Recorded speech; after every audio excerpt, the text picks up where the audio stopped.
Compliqué aussi le projet de loi sur la fin de vie, ici, chez nous, à l'Assemblée nationale, qui divise les députés. Un texte largement remanié, tous les garde-fous voulus par Emmanuel Macron sautés. Alors ça discute, pour élargir évidemment d'autres amendements. Il y en a 3000 amendements qui ont été déposés. Et la majorité présidentielle, elle aussi, est divisée sur le sujet. Paul Melun, on a 15 jours de débat, c'est pas gagné. Non, c'est pas gagné. Et puis je trouve que ça révèle, si vous voulez, la complexité de cette question. C'est-à-dire qu'en fait, il s'agit pas seulement ou quasiment pas d'une question politique à proprement parler, et encore moins d'une question politicienne, mais véritablement d'une question philosophique.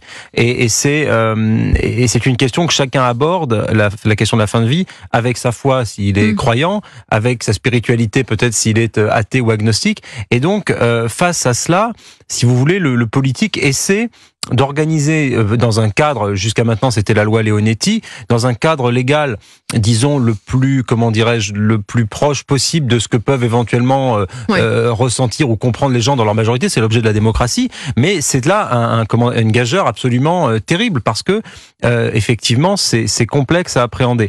Après, sur le fond, moi je pense qu'avant de se poser la question de la fin de vie telle qu'on la pose aujourd'hui, et de ce droit de mourir dans la dignité, d'ailleurs j'aime pas beaucoup l'expression, je pense qu'il n'y a pas de mort digne et indigne, il y a la mort. C'est ce que disait Michel Houellebecq dans le journal du dimanche. Et je le partage à 100% ce qu'il a dit là-dessus. Donc je pense qu'il n'y a pas de mort indigne, mais en revanche, je pense que ce qui est indigne, c'est de laisser ceux qui sont en grande souffrance dans leur misère, sans qu'il y ait des soins palliatifs de qualité, sans qu'il y ait un service public à l'hôpital de qualité. Ce matin, médecin et présidente de la Société française des soins palliatifs, elle était l'invitée de Dimitri Pavlenko. Elle dit: on ne soigne pas avec des lois, on soigne avec des gens et des moyens. Oui. Ouais. C'est ça. Peut-être en commencer par là. Voilà. Est-ce que la clé n'est pas là? Cette déclaration des soignants, je comprends et je les respecte beaucoup et je sais le travail qu'ils font.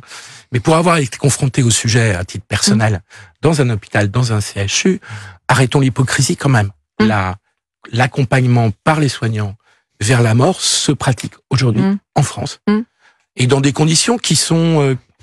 pas clandestine, mais enfin quasiment clandestine.